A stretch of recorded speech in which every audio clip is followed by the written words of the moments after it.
sponsored by NordVPN.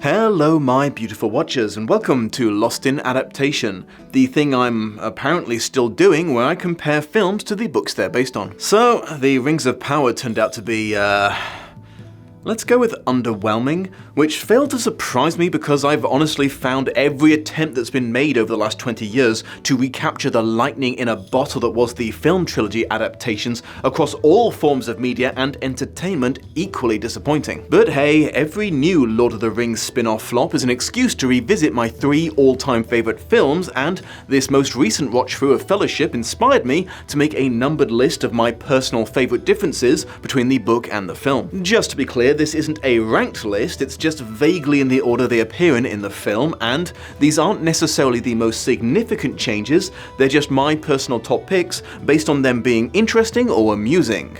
Okay, let's talk adaptation. Keep it secret. Keep it safe. Number 1. Gandalf didn't come back to the Shire for nearly 20 years. The gap between Bilbo's 11th birthday and Gandalf's return from his travels to confirm his suspicions that Frodo had inherited the Ring of Power, a section of the movie that, even in the extended edition is barely 2 minutes long, replaces the single largest time skip in the book trilogy, a whopping 17 years. Is it secret? Is it safe? What? Well, that was the last thing I said to you before I left, remember? No! Downtime being quietly sped up or ignored altogether is a fairly common occurrence in these adaptations. Frodo suffered from the Morgul blade shard in his chest for 2.5 weeks while Strider rushed him to Rivendell, and they were in Lothlorien for like 2 months, but this is definitely the most extreme example of it. Exactly how long he was gone in the film isn't clear. It must have been a decent amount of time because Gondor is pretty frickin' far away from the Shire, so even if Jita the Grey was able to talk Denethor into letting him use the Minas Tirith archives, found Isildur's diary, then learned Gollum's entire backstory within, say, a few days, it still would have taken him the better part of a year to complete his round trip. It can't have been much longer than that though for several reasons. Firstly, because the non-ring that gives you eternal youth owning hobbits don't appear to have aged between these scenes. With an average lifespan of about 100 years, halflings would age a little bit slower than a human, but even they wouldn't look exactly the same after a whole ass decade. Another hint that film Gandalf must have really booked it to Gondor and back came 13 years after this film, when they made the Hobbit trilogy, and Thranduil suggested that Legolas should go and team up with Aragorn and do ranger stuff for a bit. If you factor in 15 to 16 years having been sliced off the timeline, then Strider might have been old enough to have made a reputation for himself, but any less and he would have been a fucking child at this point. Related fun fact, Frodo was significantly older than his Hobbit friends in the book, so Merry, Pippin and Sam would have looked quite a bit younger than him at the birthday party, but around the same age when they finally left for their quest because the ring. Whatever you did, you've been officially labelled a disturber of the peace. Number 2. Hobbits kind of suck. You get some hints towards this in the film, but it's usually undercut by a nice moment. It's hard to fully express just how xenophobic, unfriendly, and greedy the majority of hobbits tend to be. Like, hobbits don't just distrust and dislike the big folk, hobbits dislike and distrust other hobbits. A hobbit from Buckland will genuinely think that hobbits from Hobbiton are weird pieces of shit, destined to come to bad ends because of their fundamentally flawed nature, and vice versa, and they state as much often and emphatically. If you live more than 5 miles away down the road, then hobbits are going to be racist towards you. What I'm trying to say is I am 90% sure that most hobbits would vote Republican if they lived in America. If they could build a wall around the Shire, they probably would. They also descend like vultures whenever they think they're going to get free stuff. They stripped Bilbo's home bare once and then tried to do so again when he disappeared on his birthday. They even started knocking Frodo's walls down trying to find the treasure that Bilbo had brought back from the Lonely Mountain. I'm really not shocked that Bilbo decided to retire in Rivendell. He was super sick of everyone being happy enough to drink his beer at parties, but treating him like he was tainted the rest of the time because he'd visited another country 60 years ago. Sam, we're still in the Shire. What could possibly happen? Number 3. Merry and Pippin went with Frodo on purpose. This one has always amused me. Have you ever stopped to think about film Merry and Pippin's involvement in the War of the Ring, specifically how the closest thing there is to a discussion about them coming along on the journey is Frodo stating that he has to leave the Shire and Merry telling him to follow him to the ferry. These two basically went on the most important quest of the era, which took them across half the world and through multiple life or death battles because they happened to bump into Frodo and Sam while they were stealing vegetables and just tagged along. For a year and a half, as far as their families knew, they had gone out scrumping one day and never came back. Like, I hope they locked their doors that morning and didn't leave any lights on. Even in the extended edition, where we at least got a scene of them drinking together, the film never comes close to conveying just how close Merry, Pippin and Frodo were. Merry came to stay with Frodo for a bit to fend off opportunistic thieves after Bilbo vanished and Frodo was buried under the legal necessities of taking over Bag End and executing his will. Funny side note, Bilbo left passive-aggressive bequests to all the people he didn't like, which was basically everyone who wasn't Frodo. They also helped him move house, which, as we all know, is the second greatest test of friendship, only barely topped by picking someone up from LAX. So yeah, when Frodo was planning to secretly bounce, Sam slipped the word to his BFFs and they both immediately made plans to come with him and packed well for the journey. It's more sensical, but it's also slower paced. That's one of the overarching differences between all of the Lord of the Rings books and films. Tolkien takes his time with everything in a way that even a 2-hour and 40-minute super extended bonus features cut just can't afford to. So, Merry and Pippin end up setting what has got to be a new record for the longest unplanned detour in the history of Middle-earth. Big grey beard, pointy hat. Not seen him for 6 months.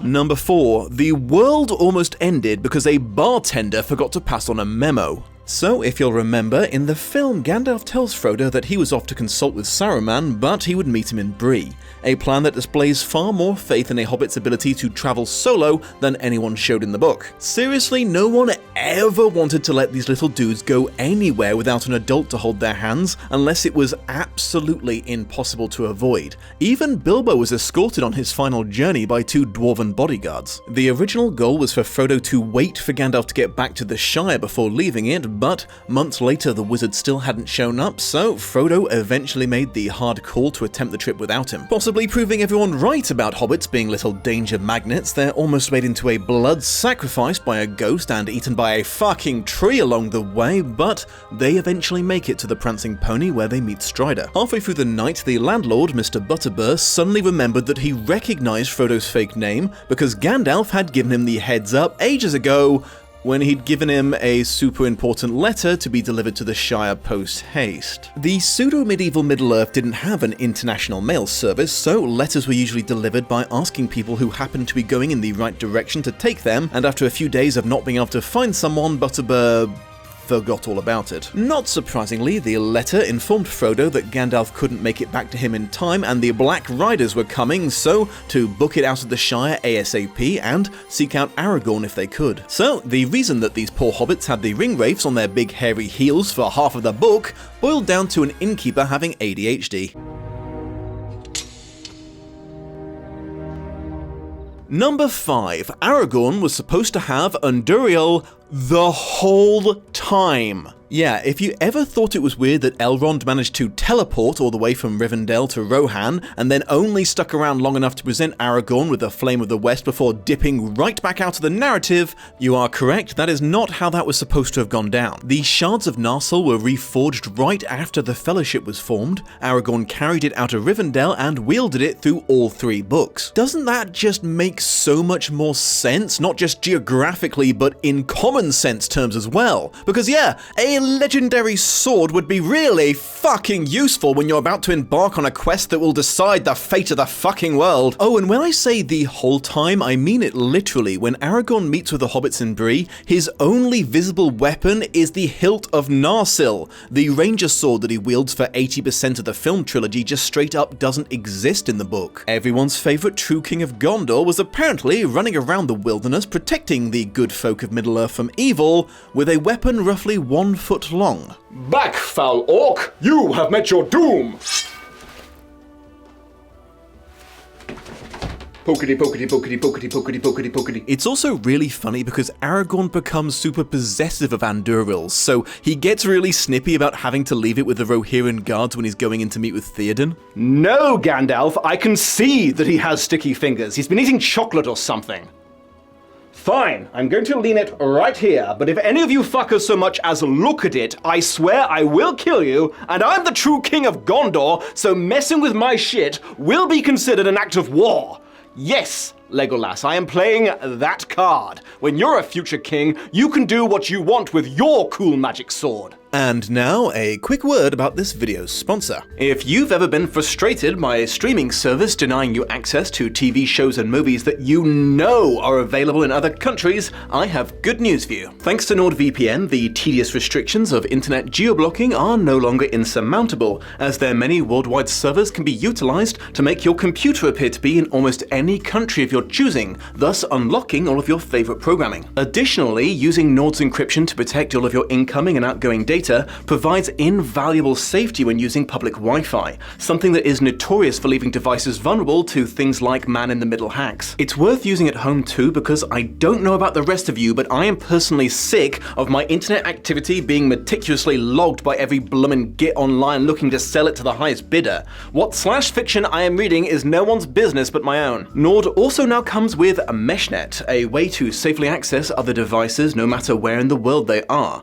It functions like a secure LAN network and is perfect for activities that require high-speed connections like file sharing, active work collaborations, and multiplayer gaming. Beautiful watchers can get an extra 4 months for free with a 2-year plan by using my link, available in the video description. It comes with a 30-day money-back guarantee, so there is no commitment with giving it a try. That link is nordvpn.com/Dominic Noble. That's DOMINICNOBLE. We could pass through the mines of Moria. My cousin Balin would give us a royal welcome. Number 6. Gimli did not assume that all was well in Moria because he wasn't an idiot. Gimli, son of Gloin, becoming a comic relief character is one of the few changes to the movies I wholly regret. I understand why they felt they needed some comic relief, and I guess I'm glad they at least allow him to be reasonably competent even while he was being the butt of every joke for 3 movies, but it's just not what he was like in the books. Our dwarven boy was as serious, dignified, and intelligent as anyone else in the Fellowship, and a good example of him being done dirty in the films was his reasoning for wanting to travel through the mines of Moria. Keep in mind that Balin had ignored the advice of King Twirlywhirlies and led a huge expedition to retake Khazad-dûm 30 years before the Fellowship were trying to pass through the mountains. The Lonely Mountain Dwarfs had gotten messages from them for a little while, then all contact had suddenly and mysteriously stopped overnight. Even taking the missing 17 years into account, that's still 13 years of radio silence from the scouting party. Knowing this, and knowing that this was, historically speaking, not the first or even the second time that dwarves had met a very sticky end in Moria, and despite Gandalf straight up telling him that some bad shit had gone down underground several times,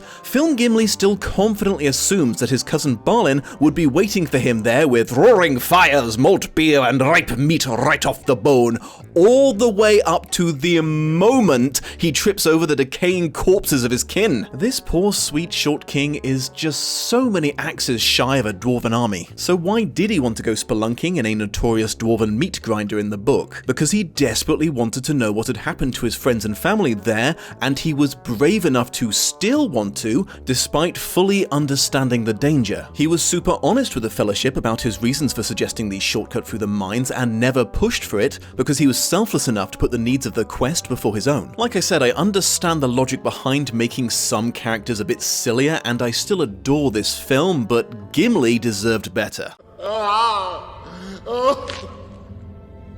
Number 7. Holy shit, that was Ori!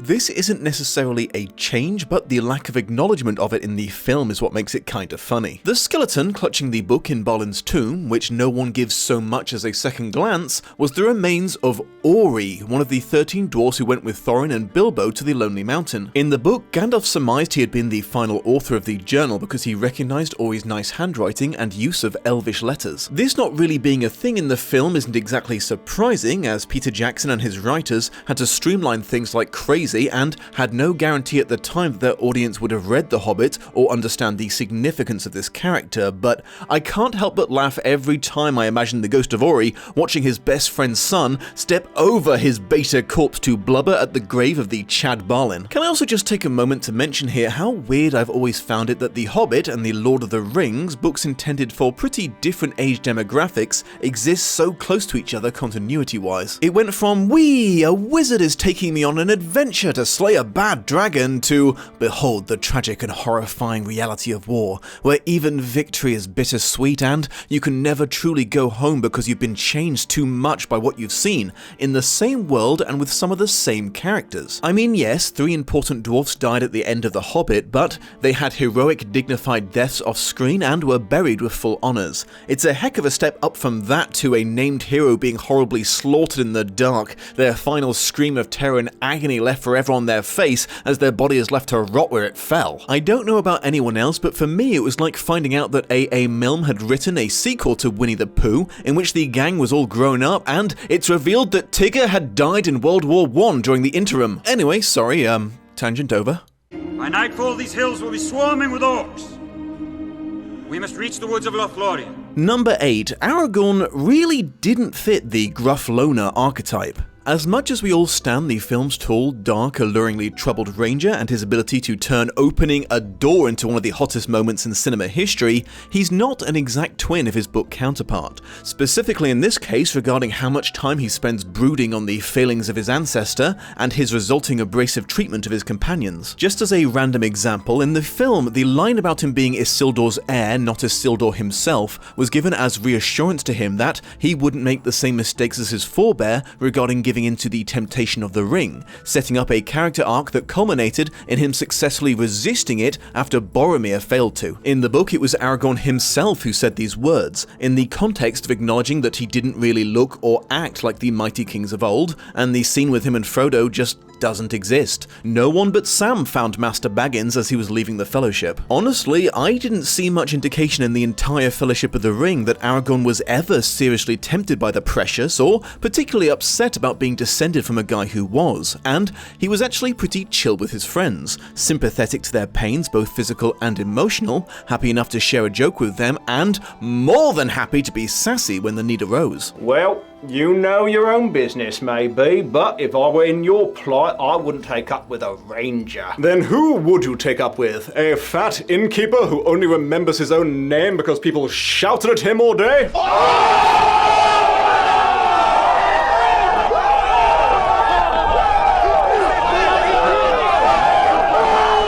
And for you, Samwise Gamgee, elven rope. Have you run out of those nice shiny daggers? Number 9. Sam's gift was even worse. Sam getting rope from Galadriel while everyone else got awesome +1 weapon upgrades became a recurring joke and meme in the fandom, but it's actually even funnier than people realise for multiple reasons. First of all, Book Sam would have been fucking ecstatic to have gotten rope, because Book Sam loved rope more than an otaku with a hardcore shibari fetish, and was constantly lamenting that he had forgotten to bring any. Rope?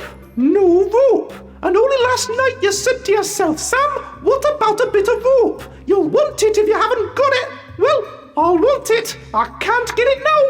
Rope! I knew I'd want it if I hadn't got it. Oh, you don't need to tell me that. I came without any and I've been worried ever since. But I was wondering what these were made of. Knowing a bit about rope making, it's in the family, you might say. We have provided tools and supplies for your journey ahead. Fucking rope!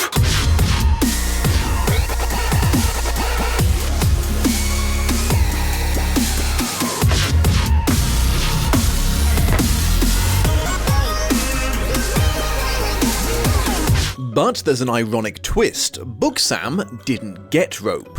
Book Sam got dirt.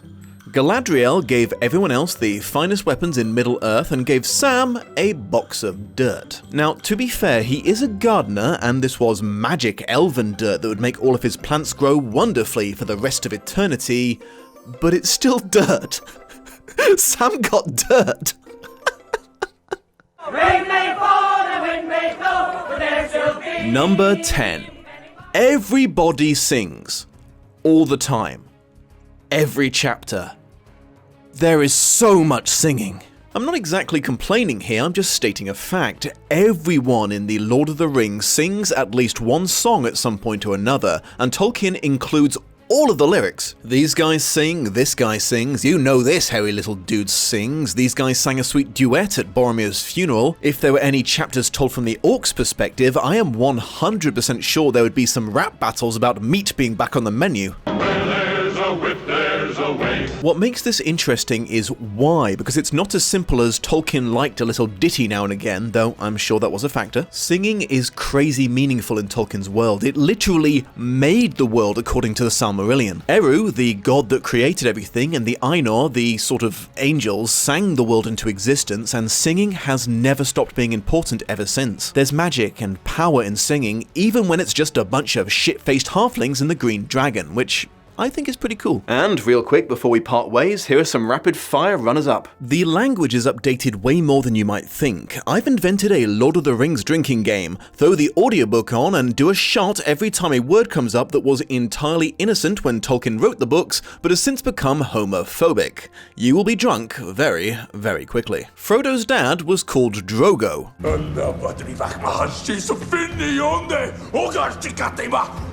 No one was summoned to the Council of Elrond. They all happened to have turned up at the same time because fate. Getting stabbed with the Morgul blade gave Frodo night vision for some reason. According to the elves, Gollum might have eaten babies.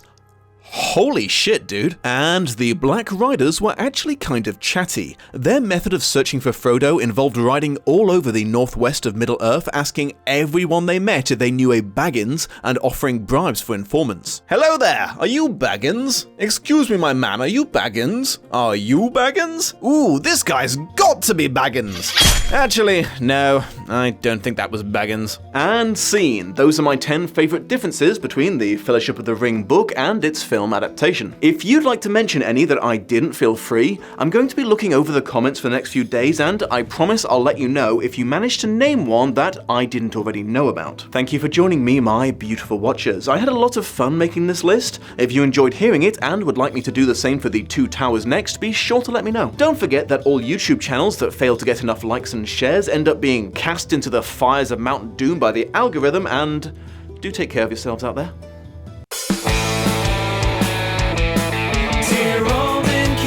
Spare a few beds, make them Hobbit-sized for me and my friends. We're here for a meeting with a man named Gray. I would tell you more, but we're trying to evade a Black Rider. Evade a Black Rider. He's a gray old wizard with a pointy hat. That man in the corner, what's he staring at? He makes me nervous and I don't know why. He's so interested that we're trying to evade a Black Rider.